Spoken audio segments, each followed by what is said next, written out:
Bem, pessoal, vamos fazer uma oração então para a gente iniciar nossa aula.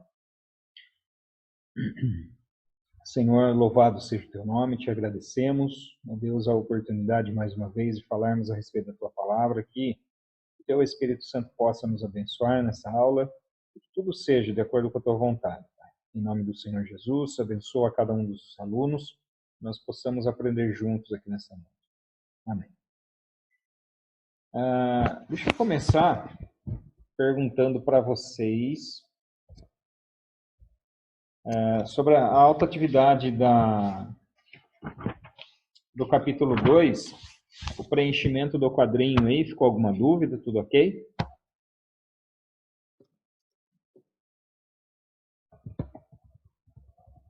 Eu, na realidade, eu não fiz ainda. Uhum. Eu também não. Tá, porque na aula passada eu disse para vocês, né? Sobre o preenchimento, né? Como que vocês preencheriam. Deixa eu ver aqui, estava a Fernanda, só não veio, né? Eu fiquei sabendo que ela estava brava comigo, sei lá o que eu fiz para ela, mas tudo bem. Jamais. Reginaldo, eu só fiquei na dúvida da segunda coluna que fala de data e local. Uhum. Aí eu lembro que você só falou a data. O local precisa colocar? Não tem necessidade. Não tem necessidade, não. Tá, só... Na realidade, eu comecei até a procurar, eu comecei a fazer. Uhum. Eu comecei a ler o livro de volta, também não achei. Aí eu fui ver na Bíblia, que eu tenho uma Bíblia de estudo aqui em casa, mas aí eu fiquei meio assim de colocar, porque dá aquele que você falou, a divergência de data. Exatamente. É por isso que eu falei para vocês que se vocês quiserem usar esse quadrinho aí que está na tela aí para vocês, pode usar esse daí, esses dados que estão aí, tá? Então, porque aí eu fui procurar na Bíblia de estudo, dá bastante diferenças da. Uhum. Muitas dão. Daí eu resolvi nem fazer, por isso que eu ainda não fiz. Não, tranquilo. Se qualquer dúvida é só perguntar. Bom, capítulo 3, eu queria começar com fazendo a primeira pergunta da autoatividade do capítulo 3 para vocês. O que significa sinótico? Quais são os livros sinóticos e por que eles são chamados assim? O que significa sinótico nisso? Nossa. Peraí. Palavra sinótico.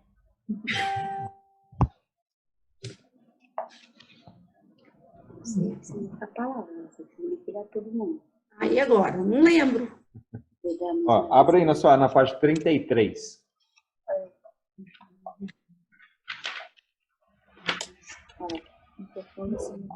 O Zé Carlos. Tomando chimarrão aqui, ó. Tudo bem, Zé Carlos? Dá um alô aí, Zé Carlos. Aí, Luta, Tudo no padrão aí, Zé Carlos. Tudo no padrão. Estamos em casa que nem passarinho. É isso aí. Fazer o quê? É tudo paz. Sim. Eunice, no segundo parágrafo aí, tá vendo? Sinótico vem do termo grego sinoptikos, que significa? Ver em conjunto. Ver em conjunto, exatamente. Então, mesma visão, né? A palavra sinótico significa mesma visão ou vistos em conjunto. Tati, quais são, desses 4 evangelhos, quais são os evangelhos sinóticos? Mateus, Marcos e Lucas? Muito bem, garotinho. Olha essa coisa. Tá escrito aqui. Se entregou. Eu não aguentei. Aí, Maiara ou... Não, Maiara, a Fernanda não. Fernanda não veio semana passada, tô de bronca com ela. Aliás, você deveria perguntar para ela, né? Se eu tô de bronca com ela. Qualquer um de vocês aí pode responder, ou pode responder as duas também, né? Por que eles são chamados assim? O que? Os livros? Por que Mateus, Marcos e Lucas são chamados de sinóticos? Porque eles olham pela mesma visão sobre Jesus, né? Não mostra Jesus, vamos dizer, contando história. Parecidas, no mesmo ângulo, vamos dizer. Isso. Exatamente. Embora eles apresentem um contexto diferente, são endereçados para pessoas diferentes, em propósitos diferentes, mas eles contam mais ou menos as mesmas histórias, para mais ou menos... Boa noite, dona Silmara. Tudo bem contigo aí? Tudo dominado aí? Paz, boa noite. Tudo bem? Tudo, graças a Deus.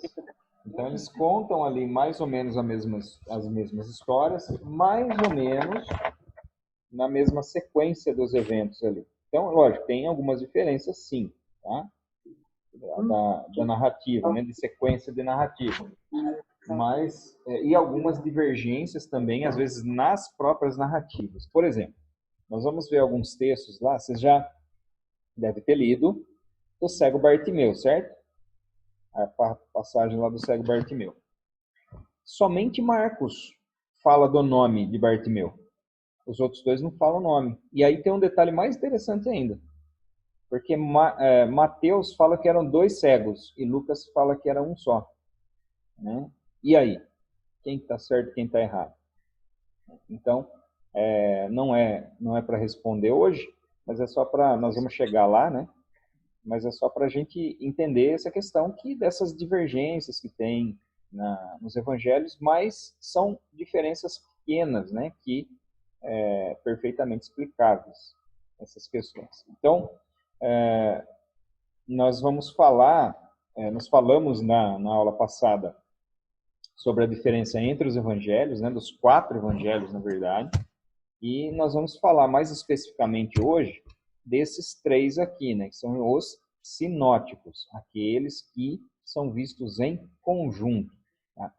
E aí uma questão, então, a aula de hoje é a aula mais técnica do livro, tá? Porque no começo nós fizemos uma introdução sobre os evangelhos.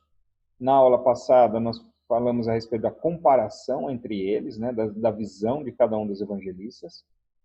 E a partir da aula que vem, nós vamos entrar propriamente no texto, né, seguindo uma sequência cronológica e intercalando os 4 evangelhos dentro dessa narrativa cronológica, dentro dessa cronologia, certo? E a aula de hoje é uma aula mais relacionada com questões de crítica textual. Nós vamos falar sobre as dificuldades que se tem de conciliação dos evangelhos. Vamos falar a respeito dos trabalhos de busca histórica a respeito de Jesus, né? Da tentativa de desconstruir a Bíblia como um livro inspirado. Então, hoje é a aula mais técnica, não tem outra palavra para usar, de todo o livro. Então, assim, eu procurei, na verdade, dar uma sintetizada, dar uma resumida nos assuntos que nós vamos tratar hoje. Mas se ficar alguma dúvida em qualquer ponto que a gente vai falando aqui, vocês levantam a mãozinha aí, ou abre o microfone e fica à vontade para falar, tudo bem? Então, vamos lá. Os 3 evangelhos sinóticos, algumas considerações iniciais aqui, né, antes de mais nada. Os evangelhos, eles são fontes primárias para o estudo da vida de Jesus. Isso aqui eu só quero pegar para fazer uma ponte, né, como eu falei para vocês. Isso aqui, eu acho que eu já comentei na aula passada, mas são fontes primárias. O que isso significa? O que significa... Tá. O que significa dizer que eles são fontes primárias?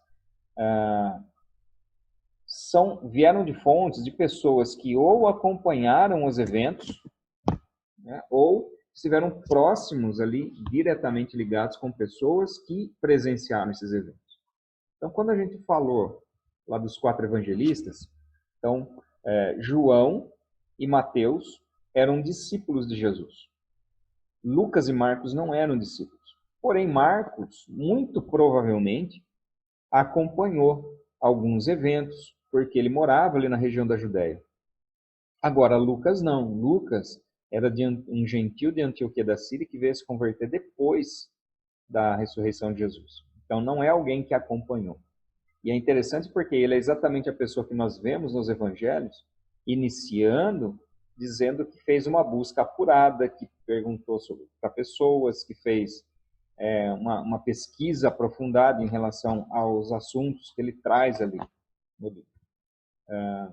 Então, eles são... A discussão são livros históricos ou não? Então, a crítica vai dizer que não. A crítica vai dizer que eles não podem ser considerados porque eles são... como é que fala? São parciais. Né? Porque quem foi cristão que escreveu, foi cristão que separou, foram os cristãos que escolheram quais livros colocar aí, então eles foram tendenciosos, né? Essa palavra que eu estava tentando buscar. Então, foi tendencioso. Então, não pode ser considerado como um documento histórico. Mas nós vemos aqui que, embora ele não seja uma biografia na essência da palavra, vai trazer muitas informações em relação a quem é Jesus de fato, né? Então, vamos lá. Outros escritos falavam a respeito de Jesus também, né? Outros escritos não canônicos. Então, é assim, nós temos muitos escritos. Tem muito mais escrito fora da Bíblia do que dentro da Bíblia em relação ao Novo Testamento, em relação aos eventos da vida de Jesus. Então, esses são os chamados de livros apócrifos, livros pseudepígrafos. Então, existem vários outros documentos. Por exemplo, existe um Apocalipse de Pedro, existe um Evangelho de Tomé, existe o Evangelho de Maria Madalena, existe vários outros escritos. Muitos deles são bastante interessantes dentro de um contexto histórico. Por exemplo, eu acho que eu falei na aula passada para vocês do Pastor Diemas, né, que é um livro muito interessante para ler também. Tem um outro que chama Didaquê. O Didaquê, por exemplo, ele vai trazer como a igreja praticava determinados rituais no início, no primeiro século. O batismo, como que a igreja fazia o jejum. Então, dentro do Didaquê, por exemplo, nós vemos que a igreja batizava por imersão, de preferência em água corrente. No caso de não ter água corrente, eles aceitavam o batismo dentro de uma mikvê, que é um tanque. Né?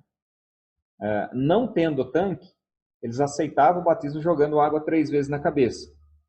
Então, e é interessante porque nós notamos lá dentro desse documento que a prática era a pessoa fazer uma confissão e depois ser batizada. Quer dizer, aí você já cai por terra, você já exclui a possibilidade da Bíblia defender batismo de criança, por exemplo. Agora, a questão é a seguinte, então, o que eu estou querendo dizer tem muitos livros interessantes fora da Bíblia para a gente ler, em relação à história da igreja primitiva. Agora, esses livros jamais devem ser considerados para estabelecimento de doutrina. Então, nós podemos usar esse livro, por exemplo, para amparar e compreender melhor, às vezes, o que está dentro das Escrituras. Mas as Escrituras, elas têm primazia. Nós precisamos sempre interpretar a partir dela própria, não a partir de outros textos. Outros textos podem nos ajudar, às vezes, a compreender principalmente em relação à história. Mas os livros canônicos, eles têm também um caráter histórico. Lucas foi um historiador. O Evangelho de Lucas poderia ser considerado também um livro histórico, porque foi uma narrativa de eventos, uma narrativa de fatos, que ele continua no livro de Atos. Né? Mas aí, dentro desse processo, houve o processo de canonização, né? Que selecionou os 27 livros que nós temos hoje. E esse processo, ele foi até o fim do século IV, ou seja, ali no ano 350 em diante, 360, 370, por aí, já estava pronto os 27 livros. Já foram reconhecidos. Agora, antes disso, esses livros já eram utilizados? Sim. Ele começa a correr uma coleção de livros pelas igrejas antigas desde o ano 100 já. Desde esse ano. A primeira coleção, as cartas do apóstolo Paulo, por volta ali do ano 100. A segunda coleção, entre o ano 115 e 125, os 4 evangelhos, né, Mateus, Marcos, Lucas e João, já eram reconhecidos ali pela igreja. Então, esses livros, né, respondendo até uma falácia, às vezes, de algumas pessoas que falam que a Bíblia é assim por causa da Igreja Católica, E não tem nada a ver uma coisa com outra. A igreja primitiva já reconhecia esses livros aí, né? Nós vimos na aula passada que o processo, aliás, não foi na aula passada, acho que foi na primeira, que o processo de canonização ele passava por 3 etapas, né? Ter sido escrito por um dos 12 ou por alguém ligado a eles, não contrariar nenhum dos princípios ensinados nas igrejas, né? Esse é o segundo. Não contrariar esses princípios. E terceiro, ter aceitação e utilização unânime em todas as igrejas. Né? Então, esse processo levou à composição dos 27 livros. Né? Aqui no ano 200, por exemplo, onde já tinham 21 livros, o que estava de fora aqui? Estava de fora a segunda epístola de Pedro, segunda e terceira epístola de João, as epístolas de Judas e de Tiago e a epístola aos Hebreus. Então, essas 6, elas ainda, ali no ano 200, elas não eram tidas como canônicas, foram posteriormente. Mas a pessoa fala de Constantino, né? Que Constantino que fez e tal. Só que Constantino vem no ano 313. E no ano 200, você já tinha esses livros circulando ali nas igrejas. E pode-se dizer que o processo de canonização do Novo Testamento ele foi até rápido, porque tudo bem, você vai pegar Jesus morreu e ressuscitou ali para o ano 30, mais ou menos, então lá para o ano 200, 250 é que você tem os 27 livros, então, ou seja, mais de 200 anos. Só que se você analisar, por exemplo, o reconhecimento do cânon do Antigo Testamento, ele é muito, mas muito maior, porque ele começa a ser escrito no ano 1500 a.C., e ele é reconhecido, ele é fechado o cânon nos tempos de Esdras, no século V, quer dizer, 1000 anos depois. E eles somente são reconhecidos no Concílio de Jâmnia, que acontece no ano 90 depois de Cristo. Então, olha o tempo que passou aí, né? 1600 anos aproximadamente para se reconhecer o cânon do Antigo Testamento. Enquanto do Novo Testamento tem cerca ali entre 200 e 300 anos. Então é relativamente curto o espaço de tempo, embora a gente, lógico, né? A gente que não vive mais de 100, né? Alguns passam, né? Mas em média não se passa do 100. Então parece ser muito tempo, mas quando a gente fala em questão de história, não é tanto tempo assim. Né? Agora, esses livros escritos foram antecedidos por uma tradição oral. Se os primeiros escritos surgiram ali na década de 50 e década de 60, quanto tempo a gente tem entre a morte de Jesus e o primeiro escrito? Né? Então nós vamos ter ali aproximadamente 20 anos, 20 a 25 anos do primeiro escrito, até mais talvez. Né? Se for no final da década de 50 o primeiro escrito, nós vamos entender que houve ali uns 30 anos. Então, e nesse tempo, né, como que se transmitia isso? Oralmente. Assim como no Antigo Testamento, também foi feito dessa forma. Né? Lá no Monte Sinai, Deus não deu só palavra escrita para o povo. Ele deu também a tradição oral, a lei oral. Né? Que só lá para o século IV, século V, é que isso foi colocado no papel pelos judeus. Século depois de Cristo ainda, né? Ou seja, 2000 anos depois, somente. Então, essas tradições orais circulavam inicialmente na igreja cristã, né? Por boca. Então, a transmissão ali tanto do Antigo Testamento, das leis dos profetas, para as novas gerações, muitas vezes eram feitas de forma oral, não somente escrita. E aí é que começa o questionamento, né? Até que ponto essas tradições orais são confiáveis? Até que ponto os primeiros escritos, de fato, são fiéis àquilo que de fato aconteceu? Então é isso que a crítica vai falar, né? Aqui eu só quero... Deixa eu deixar pequenininho aqui. Deixa aqui no cantinho. Deixa eu ser de cantinho, viu, Fernando? Tá muito bagunçado. Quando a gente fala dos evangelhos sinóticos, eu disse para vocês que eles tratam mais ou menos ali das mesmas histórias, mais ou menos da mesma sequência. Então, inclusive na página 33 mesmo, vocês têm ali uma estrutura, né, dos evangelhos. E aqui eu coloquei no mapinha apenas para visualizar um pouco melhor essa questão. Então, todos eles, de uma forma geral, vão falar do ministério, vão começar, né, o ministério de Jesus ali na Galileia, na região da Galileia, né, em Genezaré, Cafarnaum, Tágba, Nazaré, Betsaida, e a maioria dessas cidades ficam todos aqui ao redor do Mar da Galileia, que é aqui. Eu não sei se vocês estão conseguindo enxergar o cursor aí, né, mas você tem Nazaré, que é a cidade onde Jesus cresceu, que fica um pouquinho afastada aqui do Mar da Galileia, mas não é tanto não. Então, aqui no mapa talvez possa parecer muito distante, mas a distância é muito pequena. Cerca de 30 a 40 quilômetros mais ou menos só. Então fica aqui um pouquinho distante do Mar da Galileia.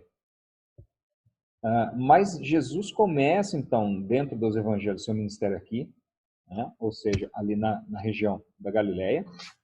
Depois nós temos a retirada de Jesus para o norte, então aqui na região de Tiro, na região de Sidom, aqui Cesareia de Filipe, que fica aqui para cima, né? Olha aqui, ó, esse aqui, aqui inclusive, não é Cesareia, até aqui, ó. Fica nessa região norte. Então todos eles vão mais ou menos narrar também esse evento. Depois vai mostrar o ministério ali na Judéia e na Pérea, passando por Jericó. E por último, eles mostram o ministério de Jesus em Jerusalém. E aqui um detalhe, né? Jesus então sai daqui da Galileia, vai para o norte, volta para a Galileia, desce para Jerusalém, desce aqui para a região da Judéia e da Pérea. E também nós temos Lucas mencionando a passagem, né, de Jesus por Samaria. Só que Lucas, ele faz uma narrativa muito rápida. Lucas fala que Jesus estava na Galileia, lá no capítulo 17, e que ele precisava ir para Jerusalém, então ele passou por Samaria. Lembrando que Jesus foi 3 vezes para Jerusalém. O caminho normal que os galileus faziam era esse aqui, ó. Eles vinham para cá, contornavam essa região, desciam aqui pela Pérea e depois vinham aqui para Jerusalém. Esse era o caminho normal que eles faziam. Por quê? Para não passar pela Samaria, né? Para contornar aqui, porque eles não se davam muito bem, né? Os samaritanos com os judeus. E o evento narrado que acontece lá em Samaria, somente João vai narrar, né? O encontro de Jesus com a mulher samaritana, somente João vai falar a esse respeito. Mas Jesus passou, sim, por Samaria. Então, aqui você percebe o quê? Ó, vou voltar no amarelinho. Mateus 4 fala do ministério da Galileia. Em Mateus 15, nós vemos Jesus se retirando para o norte. Mateus 19 fala do ministério de Jesus na Judéia e na Pérea. E Mateus 21, a partir do 21, fala do ministério em Jerusalém, fala ali dos últimos dias de Jesus, da última semana. Marcos, mesma coisa, mesma sequência. Ó, Marcos 1, Marcos 7, Marcos 10, a partir, né, desse capítulo aqui. A partir de Marcos 10 e a partir de Marcos 11. Então você percebe aqui a mesma sequência. Lucas, mesma coisa. Ó, Lucas 4, Lucas 9, Lucas 18. Aí você vem aqui, antes, né, até do 18 aqui, ó, a passagem ali por Samaria, quando ele vai para a Judéia, aí no 18 ele chega na Judéia e depois vai para Jerusalém, capítulo 19. Então, o que você percebe? Você percebe uma estrutura básica dos 4 evangelhos, né? A diferença, às vezes, de ensinamentos, tem coisa que Lucas descreve lá no meio do evangelho e Mateus vai colocar só lá no final, no sermão no sermão profético, o sermão do monte, né, que foi feito lá no Monte das Bem-aventuranças. Mateus trata no capítulo 5, 6 e 7. Lucas vai espalhar Um pouquinho. Vai ficar um pouquinho no capítulo 21, um pouquinho no capítulo 11, um pouquinho no capítulo 10, um pouquinho no capítulo 6. Olha aí, nova aluna. Bastava 2, agora tem 3. Quer fazer pergunta? Pelo jeito, não.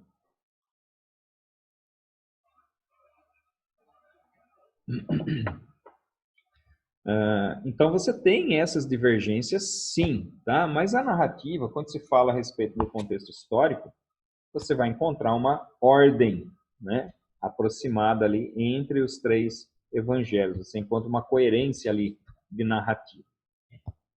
Muito bem. Então, vamos lá. Nós separamos os sinóticos. Vocês já entenderam o que é os sinóticos, o que significa, quais são e por que eles são chamados assim. Vocês já me responderam aí. Bonitinho. Já dei até a resposta da autoatividade lá para vocês, já dando essa canja aí. Analisados os 3 evangelhos ali em conjunto, o que nós vamos perceber? Nós vamos perceber semelhanças, certo? Mas nós vamos perceber também divergências. Vamos perceber que existem diferenças nas narrativas. Não só de tempo, né? A narrativa de tempo é o menor problema. A narrativa de tempo é o menor problema. A questão é a narrativa dos fatos em si mesmo, né? Da divergência que existe na própria narrativa, como a que eu citei para vocês lá do cego de Jericó, se é 1, se é 2. Né? Então, essa discussão a respeito da semelhança e das diferenças, a partir daí surgiu o que foi chamado de problema sinótico. Então, o que é o problema sinótico? O problema sinótico são questionamentos relacionados com as semelhanças e divergências apresentadas pelos evangelhos sinóticos, Mateus, Marcos e Lucas. Então, esse problema sinótico, ele é avaliado aqui, e é importante dizer isso, né? Avaliado dentro de um ponto de vista literário. Não é um ponto de vista teológico. O grande problema não é teológico, o grande problema é literário. Tá? Nenhuma doutrina teológica vai ser gravemente afetada por essas divergências. Então, as críticas que se fazem é simplesmente em relação ao ponto de vista literário.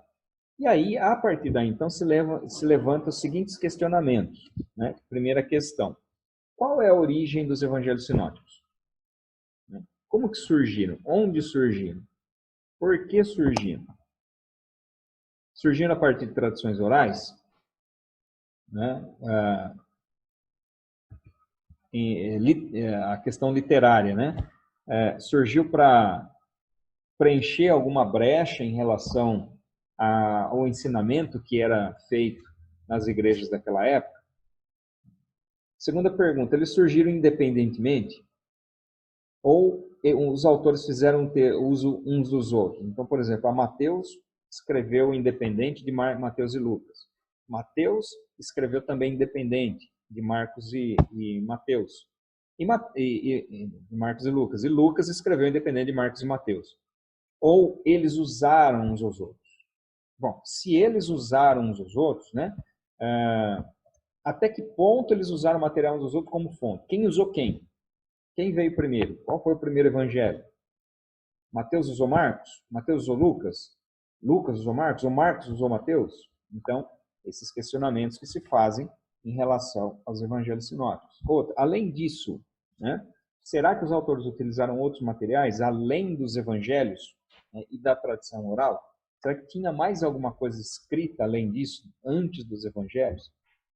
Então, esse é o chamado problema sinótico. Bom, antes da gente avançar, eu queria perguntar se até aí está clara essa questão, né?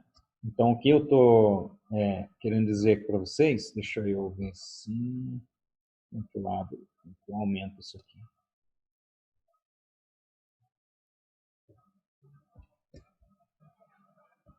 Não consigo aumentar. Eu vou deixar todo mundo na tela aqui. Eu posso tirar eu. Vou deixar assim. A formação dos sinóticos, a composição dos sinóticos, e o aparecimento do chamado problema sinótico. O que é o problema sinótico? Por que ele apareceu? Tá tudo bem? Tranquilo até aí? Porque agora vai complicar.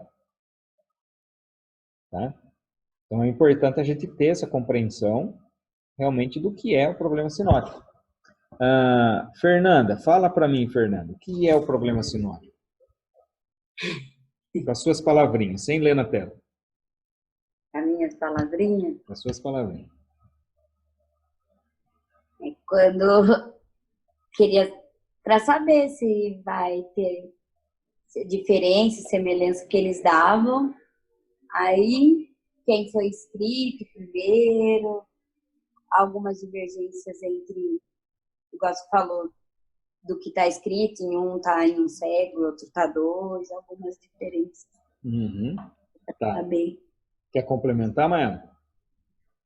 Não.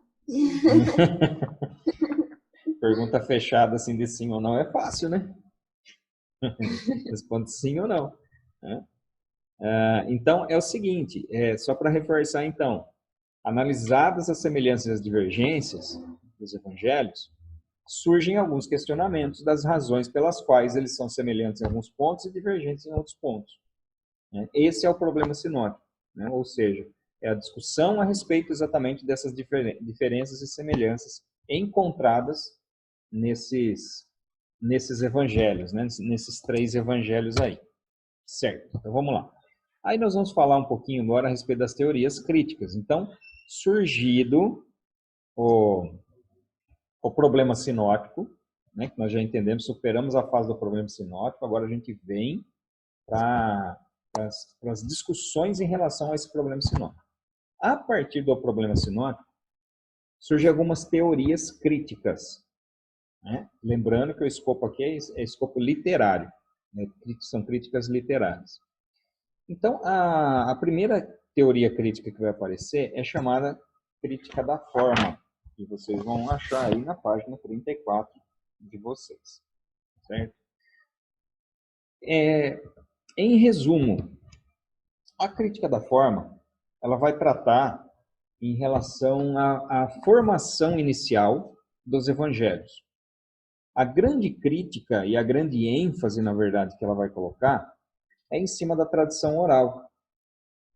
Então, a crítica da forma, explicando de uma forma mais simples, ela se preocupa com a veracidade dos relatos que deram base para os escritos. Então, não tenha dúvida de que, mesmo que os evangelhos não foram os primeiros textos a serem escritos, em algum momento teve uma tradição oral. Vamos imaginar que 10 anos depois que Jesus ascendeu aos céus, já teve o primeiro escrito, né? Que nós não temos nenhum registro nesse sentido, mas imaginando. Mesmo que seja esses 10 anos, nesses 10 anos teve uma tradição oral, teve uma transmissão de forma oral. Agora imagina você contando a mesma história durante 10 anos. Parece pouco, mas é bastante tempo. 10 anos até que alguém vai escrever alguma coisa a respeito. Então, até que ponto eu posso confiar? Vocês já viram o telefone sem fio? Já fizeram, né? Já brincaram de telefone sem fio. Tenho certeza disso.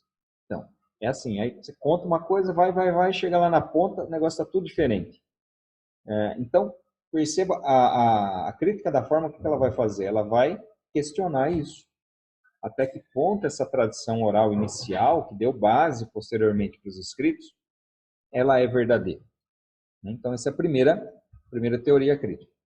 A segunda, que a bem da verdade é a mais importante, que nós vamos dar um foco um pouco maior nela, é chamada de crítica das fontes. E aqui vai se questionar muito mais a questão a relação dos evangelhos com os documentos. Aqui vai se questionar se os documentos que deram base para os evangelhos, eles são válidos ou não. E esses próprios documentos, os próprios evangelhos, né, vão analisar a questão de dependência um dos outros. Ou seja, se eles dependeram uns dos outros, por que existem diferenças? E se eles não dependeram uns dos outros, por que existe semelhança? Então percebe que para qualquer lado que você for, você vai levantar algum tipo de questionamento, né? Então essa é a chamada crítica das fontes. Nós vamos falar um pouquinho melhor sobre ela depois. E aí você tem a chamada crítica da redação. E aqui o foco já é outro, o foco está relacionado com os escritores. Então qual é a crítica que ele vai fazer aqui? A crítica é se os escritores eles tinham uma mesma visão do evangelho, se o cristianismo é um só, por que que eles fazem enfoques diferentes? Por que que eles explicam de forma diferente? Por que que eles não colocam no mesmo, na mesma ordem cronológica? Por que que eles colocam detalhes que são muito característicos de cada escritor? Por exemplo, você pega o Evangelho de Marcos, é um evangelho curto, é um evangelho sucinto, né? É o evangelho mais curto que tem. Você pega o Evangelho de Lucas, ele é muito mais rebuscado, tem um estilo literário muito diferente. Você pega o Evangelho de Mateus, ele traz muito mais questões relacionadas com o judaísmo. Então, essas divergências é que vão ser apontadas pela crítica da redação, mostrando que, de certa forma, não existe coerência na composição dos três evangelhos. Mas nós vamos, daqui a pouquinho, nós vamos falar um pouco, eu vou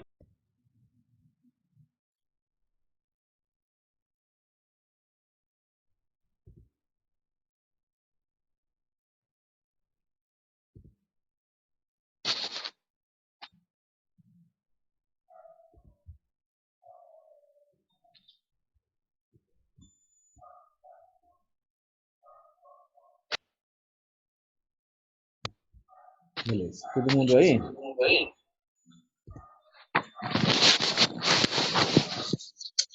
Aparentemente, sim.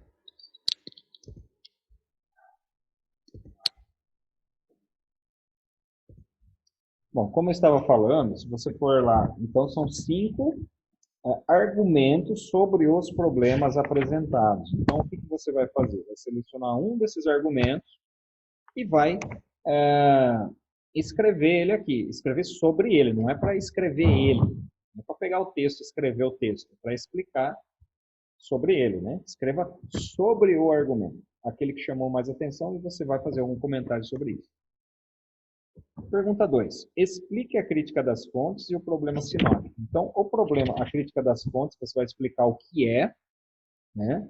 Então, o que é a crítica das fontes? É uma crítica feita a partir da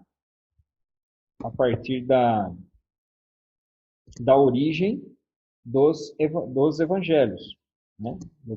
Do problema sinótico. Então, ele vai estar aqui, ó, vocês vão encontrar, cadê ela? Aqui.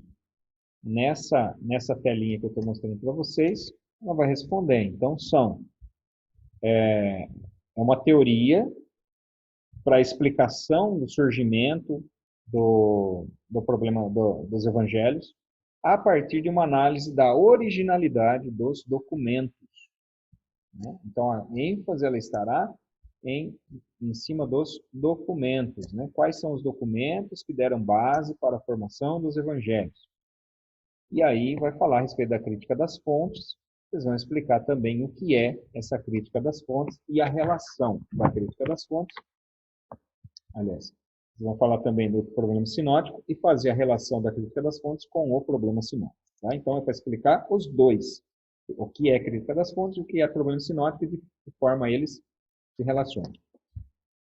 E a terceira perguntinha, que é aquela que eu acabei falando para vocês que eu ia falar depois, né? E agora chegou o momento, que é a crítica da redação. Escreva sobre um problema e sobre um elemento positivo da crítica da redação. Então, qual é o problema? E isso você vai encontrar na página 36 e 37. Em resumo,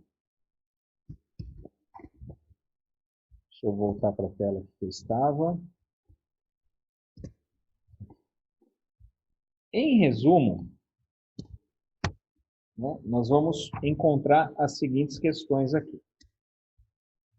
O produto literário final oferece ajuda ao intérprete e ao teólogo, Então, qual é o problema apresentado? O problema é que eles apresentam versões diferentes ou enfoques diferentes das mesmas passagens. Esse é o problema apresentado pela crítica da redação. Só que existem alguns elementos positivos. Quais são esses elementos positivos? Quando você junta, de uma forma resumida, né, quando você junta os três evangelhos e faz uma análise em conjunto, o que vai acontecer? Isso vai auxiliar, na verdade, a compreender. Porque ao invés de um bater de frente com o outro, eles acabam se complementando. Então, uma narrativa complementa a outra. Né? Então, na verdade, o produto final dos três evangelhos sinóticos, ele ajuda a gente até a interpretar melhor a própria palavra, porque eles se complementam. Né? Segundo, apesar de terem em mente apenas aspectos históricos, todos eles eram pessoas preocupadas em aplicar verdades espirituais a respeito de Jesus. Então, quando eles escrevem para comunidades distintas, eles têm em mente problemas específicos também. Quando Mateus escreve para os judeus, o que ele tem em mente? Eu preciso convencer esse povo, os judeus, de que Jesus é o Messias. Então, ele vai para esse enfoque. Quando Marcos escreve para os romanos, ele tem um enfoque diferente. Quando Lucas escreve para os gregos, ele tem um enfoque diferente também. Então, a preocupação inicial dos autores não era de expor a mesma história do mesmo jeito, não é de repetir.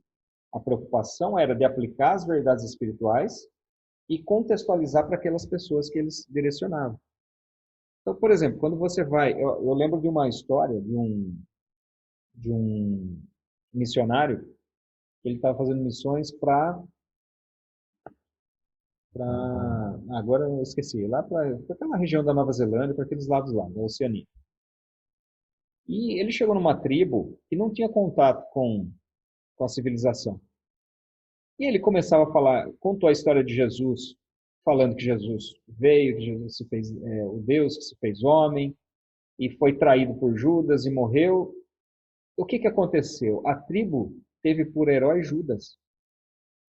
Porque na visão daquela tribo, a pessoa que traísse o outro, dependendo do motivo, era tido como herói. Não era simplesmente um traidor, mas era tido como herói. E aí, ao invés de ele causar bem, ele fez mais mal, porque as pessoas começaram a ver Judas como herói e Jesus como vilão. As pessoas dessa tribo. Só que aí o que aconteceu? Ele teve uma sacada, porque naquela região existia um conflito entre duas tribos. E aí eles tinham o que era chamado o Totem da Paz. O que era o Totem da Paz? Era uma criança que uma tribo dava para outra, e essa criança representava um selo de paz. Enquanto essa criança vivesse, eles viveriam em paz. Se essa criança morresse, se aquela tribo matasse a criança ou negligenciasse, ela viesse a morrer, então eles entrariam em guerra. O que ele fez? Ele relacionou Jesus com o Totem da Paz. Jesus era o Totem da Paz. E Judas traiu, matando o Totem da Paz. Aí eles entenderam que Judas, na verdade, era o vilão. Então, o que significa isso? É você contextualizar a história. Se eu vier com essa história do Totem da Paz aqui para vocês não vão entender nada do que é esse Totem da Paz. Por quê? Porque eu descontextualizei. Então, os escritores bíblicos, o que eles tinham? Eles tinham em mente um público-alvo. Precisa atingir esse, precisa contextualizar. Por isso que eles narram de forma diferente. Então, na verdade, isso acaba sendo um aspecto histórico. Porque quando você sai da crítica literária e vai para as verdades espirituais, o que você percebe? Que eles estão falando a mesma língua, né? Quando você vai para essa área. E terceiro, né, essa multiplicidade dos evangelhos, ao invés de trazer confusão, só revela mais beleza literária, né? Um complemento teológico entre si sobre o retrato final. Então, quando você junta, eles têm uma harmonia literária. Embora eles tratem de formas diferentes, falem de formas diferentes, mas eles se complementam no final das contas, né?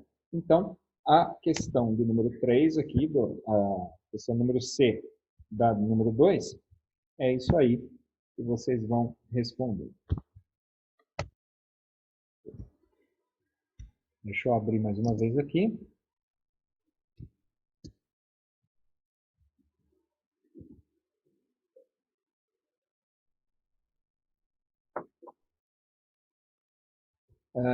Pessoal, nós vamos, a partir de agora, mudar o assunto. Tá? Nós vamos falar a respeito da busca pelo Jesus histórico, que é o tópico 2 do capítulo. Em relação ao tópico 1, eu sei que, assim, falar desse jeito, vocês entenderam tudo, né? Mas, assim, o esqueleto, pelo menos, né, a sequência de narrativa, né? Qual é o propósito daquilo que está aqui no livro, nesse capítulo? Deu para pegar, pelo menos, essa linha central, né, da questão? Por que se questiona tudo? Porque se a gente pega de trás para frente, o que a gente vai perceber? Nós vamos perceber que as hipóteses levantadas em relação à origem das fontes, elas vão surgir a partir de uma crítica relacionada exatamente com essa questão das fontes, com teorias relacionadas com as fontes de dependência ou interdependência ou independência. Essas teorias, elas surgem a partir da crítica das fontes, que por sua vez está relacionada com o problema sinótico. O problema sinótico que surge a partir da avaliação em conjunto dos evangelhos. Então essa é a linha de trás para frente, é como se você fosse expandindo, né? Ampliando lá, colocando a lupa e vai ampliando. Vai criando ali um fluxograma. Aliás, pensei agora, né? No fluxograma ia ficar legal para ver esse caminho aí. Né? Pensa, eu vou até fazer, aí se eu fizer eu mando para vocês. Tá? Então, esse esqueleto, essa linha aí que é importante vocês gravarem. Tá? Para a prova relacionada com esse capítulo, eu vou extrair questões da autoatividade. Tudo bem? Então já ficam aí sabendo que vão ser extraídos da autoatividade. Beleza. Então vamos lá agora para a questão do Jesus histórico. O que está por trás disso daqui? A questão é a seguinte. Primeiro, já antecipar, né? Sabe quando você pega um livro e já vai ler logo a conclusão? Né? Você não quer perder tempo de ficar lendo o livro inteiro, você vai lá ler a introdução e já vai lá para ver como termina. Então já vou contar o final do livro para vocês. Essas buscas do Jesus histórico, elas têm um fundamento específico, elas têm uma fonte específica que é desacreditar Jesus como o Messias. Essa é a função. Elas surgem, os questionamentos surgem para desacreditar e para afrontar a igreja. Né? Inicialmente, principalmente a igreja católica. Mas depois, se questionar o próprio Jesus como sendo o Messias. Então, essas três buscas empreendidas pelo Jesus histórico, elas têm como base a desconsideração do elemento sobrenatural da Bíblia. Então, eles eliminam o sobrenatural e vão focar apenas naquilo que é racional. Certo? Então, aí já dá para a gente entender para onde vai esses questionamentos. Né? Então, o questionamento, veracidade das narrativas, ou seja, as narrativas são verdadeiras? Dá para botar fé? A veracidade dos milagres, os milagres realmente aconteceram? Né? E a veracidade da própria existência de Jesus. Jesus de fato existiu ou é uma invenção? Então, esse é o questionamento. Agora, a questão da existência ou não de Jesus, isso já foi superado, tá, gente? Isso já existe em documentos, história. A história mostra que Jesus de fato existiu. Você não precisa da Bíblia para dizer que Jesus existiu. Né? Nós não precisamos da história para dizer isso, mas a história não precisa nem da Bíblia, porque tem outros documentos, outros achados que já comprovam que Jesus de fato existiu. Até outras religiões, como o islamismo, falam a respeito de Jesus. Historiadores, como Filo, Flávio Josefo, vão falar a respeito de Jesus. Então, isso é ponto pacífico. Jesus existiu, mas se questionou em relação a isso. Né? Então, de uma forma geral, há um questionamento se os evangelhos podem ser usados não como documentos históricos. Né? Então, é mais ou menos o seguinte. A Bíblia, ela tem, só de texto em grego, só de grego, do Novo Testamento, 5.000 manuscritos. Mais de 5.000, na verdade. fora outros documentos em aramaico, em hebraico, em outras línguas, só em grego tem mais de 5.000.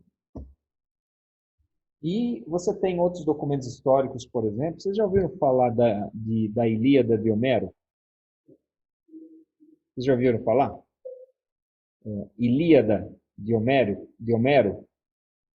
Não. A Ilíada de Homero, por que eu estou falando dela? Porque ela é o segundo documento, o segundo livro com mais manuscritos encontrados, de documentos antigos. O primeiro é a Bíblia. O segundo é o livro de Homero. A Bíblia tem cerca de 40 vezes mais manuscritos do que a Ilíada de Homero. E ninguém questiona a veracidade da Ilíada de Homero. Vocês acham que é algo tendencioso ou não? Certamente que é. É a questão espiritual que está envolvida ali, né? Como a Ilíada de Homero fala só de história, então eles vão lá dar um crédito para a Ilíada de Homero. Para a Bíblia, que tem mais de 5.000, não se dá crédito. Então, a questão central também é a seguinte. Eu não posso considerar o texto bíblico como um documento histórico, mas eu considero tudo aquilo que está fora da Bíblia como documento histórico. Então, eu estou falando, estou me colocando no lugar das pessoas que estão fazendo esse questionamento, tá? Eu coloco mais crédito naquilo que está fora da Bíblia do que está aqui dentro da Bíblia. Então, esse é o posicionamento central daqueles que buscam esse descrédito do Jesus bíblico, né? Do Jesus como Messias. Bom, e aí você tem, então, as 3 buscas que são empreendidas, né? E essas buscas começam lá no século XVIII, com esse camarada aqui, tá? Hermann Samuel Reimarus. E aí você tem, né, depois desse Reimarus, outras pessoas que vão questionar também, né? Ali você vai, deixa eu ver, está aqui na página 38, você vai ter um quadrinho aí com outras pessoas que fizeram esse questionamento, que fazem parte desse grupo aí da primeira busca, né? William Reb, sei lá se assim fala, Albert Schweitzer e Martin Kahler. Todos eles são alemães. Todos eles. Então, essa primeira busca surge exatamente lá na Alemanha. Quais são as características dessa busca? Primeiro, negação dos poderes sobrenaturais de Jesus. Segundo, redução dos milagres a resultados naturais. Então, o que eles vão dizer? Por exemplo, quando Jesus acalma a tempestade, não foi nada sobrenatural, simplesmente a tempestade acabou porque tinha que acabar. Vocês já ouviram falar sobre pessoas que ressuscitam depois de morte? De pessoas assim, que está lá tido como morto, é uma doença, uma patologia que acontece lá, a pessoa perde os sinais vitais e de repente acorda. Eles vão falar que a ressurreição que Jesus promoveu, por exemplo, é isso aí que aconteceu, né? Então, tudo tem um fundo natural. Ele vai dizer que os evangelhos têm elementos míticos, ou seja, é a mitologia. Eles usaram mitologia para escrever o Novo Testamento, né? Então, os posicionamentos dele finais, né? Quais as conclusões que essa primeira busca chega? Jesus era um profeta apocalíptico, era um reformador moral. Jesus, como Messias, foi uma construção feita pelos cristãos, sem qualquer base histórica, né? Ou seja, Jesus não passava de alguém que ensinou coisas boas, que ensinou coisas bonitas, falou palavras bonitas.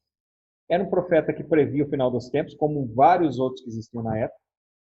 E o Jesus mostrado como Filho de Deus, como aquele que vem salvar a humanidade, foi uma construção feita pelos cristãos, ou seja, uma mentira inventada pelos cristãos, né?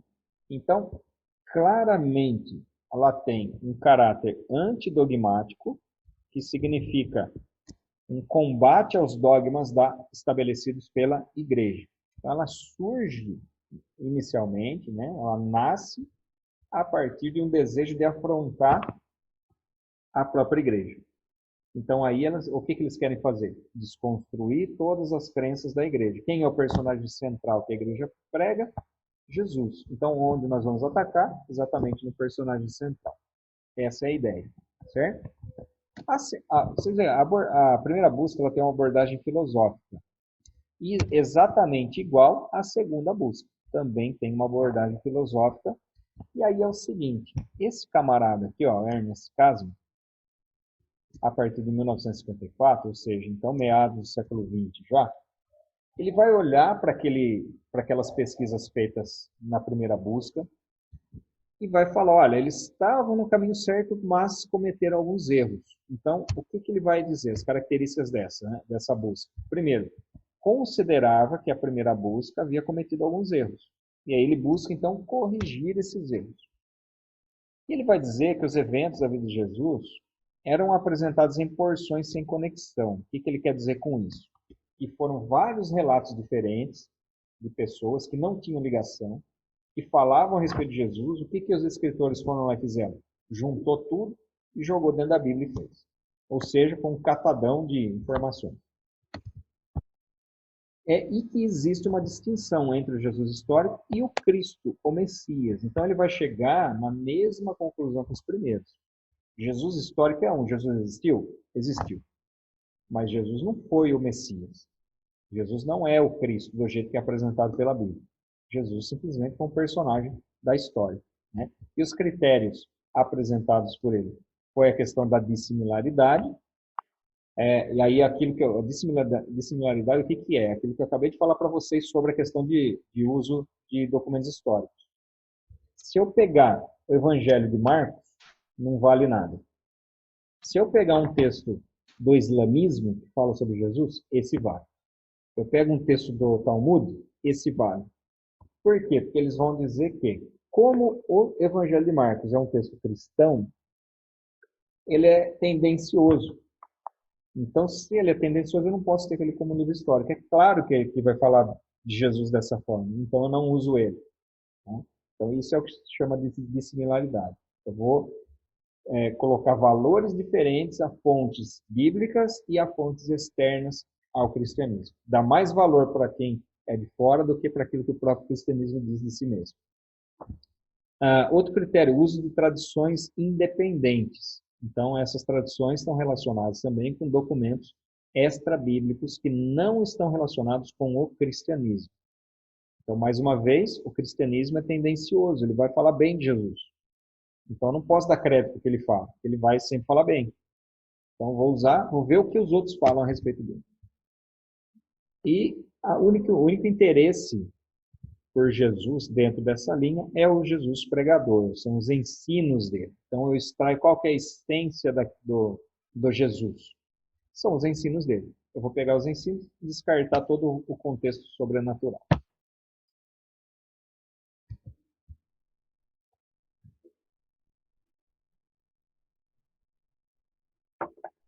Terceira busca. Essa ocorre um pouquinho depois, a partir de 1970. E por que ela se caracteriza por algo um pouquinho diferente? Então, ele vai tentar meio que conciliar duas visões diferentes que começam a surgir a partir da década de 60, que é os conservadores e os liberais. Nós vamos falar sobre liberalismo teológico no terceiro ano. Tá? Ano que vem vocês veem isso. Esses liberais e os conservadores, eles vão confrontar as ideias a respeito de Jesus. O que ele quer fazer? Quer conciliar essas questões entre a ala liberal e a ala conservadora. E ele vai basear a sua pesquisa em princípios científicos. Né? Então, ele vai ser um pouco mais rigoroso na utilização dos métodos e não vai cometer os mesmos erros que os anteriores. Então, o que ele vai ver? Ele vai analisar Jesus dentro do contexto judaico. Então, Jesus é judeu? Eu preciso analisar Jesus dentro do contexto judaico. Ele já começa a utilizar, então, questões mais voltadas para aquilo que a Bíblia também apresenta. Ele vai buscar elementos não só na teologia, mas também na arqueologia, na sociologia, na história e na antropologia. Então, isso aqui, ok, está perfeito. Essa busca está correta. A forma da metodologia científica usada aqui está perfeita. Né? Mas, qual é o problema? Né? O problema é que ele vai avaliar, né, da mesma forma que os demais com o Jesus histórico. Na página 39, vocês estão vendo aqui, que é esse comparativo, que vocês vão encontrar entre as 3 buscas aqui. Tá? Essa parte da busca do Jesus histórico, eu não vou pedir na prova, já vou avisando, e não tem nem na autoatividade aqui. Tá? Então, as 3 buscas, na parte 39, vocês vão ver uma comparação. Mais algumas considerações relacionadas com essa busca pelo Jesus histórico aqui. Tá? Primeiro, na página 39, abaixo da tabelinha que tem aí, vocês estão vendo aí, começa a primeira, já no primeiro parágrafo, tipo House, ressalta que a avaliação 3 buscas para se encontrar Jesus histórico deve considerar 3 aspectos. Tá? Então, o primeiro aspecto, as pressuposições. Segundo aspecto, a metodologia. E terceiro, o valor dado às obras não canônicas, né? Que valorizou mais ou que valorizou menos. Então, o primeiro aspecto aqui, que são as pressuposições. O que tem em comum e o que tem diferente dessas 3 buscas? Todas as buscas rejeitam os atos soberanos de Deus. Todas. Descarta os evangelhos como documentos históricos, embora a terceira busca ela tenha, coloque ali em pé de igualdade, mais ou menos, os documentos bíblicos. Separa o Jesus histórico daquele apresentado pelos cristãos, o Messias. Então, o Jesus histórico é o Jesus de verdade, né, na visão deles. Agora, a Bíblia apresenta um Messias, um Filho de Deus, um personagem sobrenatural. Né, que isso deve ser descartado. Isso é outra coisa como a construção da igreja. Então, eles acreditam que o Jesus que é pregado pela igreja, é um Jesus idealizado, ele não é real. Então, esses são os pressupostos das três buscas. Tá? A metodologia utilizada. A primeira, aplica regras empíricas da época. Descontextualiza todo o cenário antigo. O que significa isso? Em resumo, eles vão descontextualizar toda a cultura judaica, a cultura antiga, e vão pensar a partir deles mesmos. Né? Então, eles cometem um erro aí de pensar conforme a cultura da época que eles viviam. A segunda busca extrai Jesus do cenário judaico, também, né, assim como a primeira, e busca nos evangelhos somente aquilo que não apoia a doutrina da igreja. Então, o que é histórico na Bíblia? Somente aquilo que não dá base para a doutrina da igreja. Deu base para a doutrina da igreja? Não pode ser considerado histórico. E a terceira, ela vai utilizar técnicas modernas de pesquisa científica e vai fazer interdisciplinaridade entre as matérias. Como eu falei, sociologia, antropologia e um monte de coisa aí. Tá? Porém, também vai distinguir o Jesus histórico do Jesus Messias. E em relação ao valor das obras, né, todas as buscas pelo Jesus histórico colocam as fontes extra-bíblicas em pé de igualdade e, na sua maioria, em posição superior no que diz respeito à autoridade dos escritos. Então, por exemplo, falei do Didaquê, Pastor Guilhermas, Evangelho de Maria Madalena, Talmud, Alcorão, Evangelho de Tomé, que está aí na tela, Fonte Q. Todos esses documentos eles têm um peso maior do que a própria Bíblia, porque a Bíblia na visão deles, obviamente, tendenciosa. Né? Não, ela tem uma tendência a ir para um determinado erro. Muito bem. Olha só que coisa linda. O que você estava esperando aparecer na tela? Está aí. Ó. Né? Deixa eu só explicar uma coisinha para vocês. Qual é a função desse tipo de matéria dentro do estudo dos evangelhos? É apresentar para vocês alguns problemas que estão relacionados com um estudo crítico da Bíblia como literatura. Tá? Como eu falei lá no começo, nós não precisamos de nenhum tipo de prova, a Bíblia provar que o que está ali é verdade. Nós não precisamos que a arqueologia venha falar para a gente que aquilo que está escrito é verdade. A gente não precisa que a história venha comprovar que Jesus realmente existiu. Nós não precisamos disso. né? Nós cremos, o testemunho nosso é aquele que o Espírito Santo dá nas nossas vidas. Então, qual que é o objetivo? A gente compreender que esse tipo de discussão existe e daqui para frente, se alguém falar alguma coisa sobre esse assunto, pelo menos a gente não é 100% ignorante. Falar, ó, já ouvi falar isso e eu tenho material que fala sobre isso. Mesmo que eu não consiga desenvolver nada relacionado na hora, na discussão, mas eu sei que eu tenho material de pesquisa e eu já não vou sair do zero. Já ouvi falar e eu sei que tem isso aí, não é do jeito que você está falando, né? A gente já tem uma base. Então, essa que é a ideia. E a partir da semana que vem, então, nós vamos pegar a partir do texto bíblico e começar a andar no texto bíblico de uma forma cronológica, a partir ali do Evangelho de Lucas, né, comparado com o Evangelho de Mateus, né, falando ali dos eventos anteriores ao nascimento de Jesus e dos primeiros dias ali de Jesus. Deixo aberto aqui para vocês falarem alguma coisa, que vocês querem fazer um comentário. Gravaram tudinho?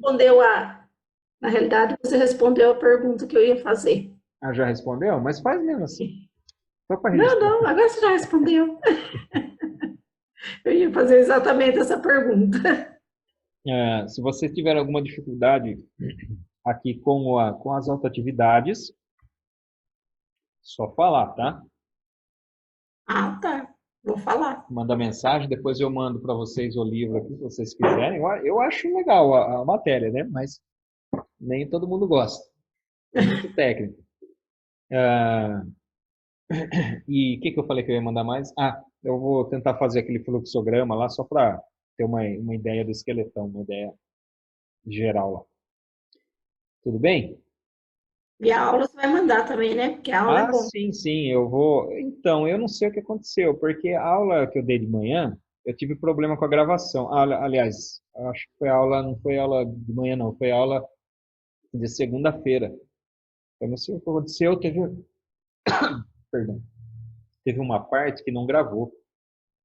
Eu vou ver se esse aqui vai gravar agora, né? Se gravar, mas independente se gravar tudo ou não gravar, o que tiver eu mando, né? Para vocês, se quiserem, dar uma olhadinha lá de novo. Beleza? Tudo bem, Vilma? Tudo bem, Tati? Não dormiu. Tudo bem, Silmara? A Silmara está até assim orando, já está intercedendo, já para acabar logo. Fernanda e Maiara, beleza? Tudo bem? Eunice? Então tá bom, gente. Semana que vem a gente tem assuntos mais gostosos para analisar. Tá bom? Abraço, fiquem com Deus. Vamos fazer uma oração para a gente encerrar nossa aula. Amém. Senhor, louvado seja o teu nome, te agradecemos mais uma vez. E encerrando essa aula, Senhor, eu peço a tua bênção sobre cada aluno. Que o Senhor nos proteja, Pai, durante a semana, durante os nossos afazeres. Livra-nos, Senhor, de todos os males, daquilo que está acontecendo no mundo, Senhor. Nós cremos no teu poder que opera sobre as nossas vidas e pedimos o livramento, pedimos a misericórdia do Senhor sobre nós. Abençoa não somente a nós, mas todas as nossas famílias, Pai, que sejam alcançadas também pela tua mão, pela tua proteção. Em nome de Jesus, eu peço e já te agradeço. Amém. Deus abençoe, pessoal. Fiquem na paz e até a próxima aula.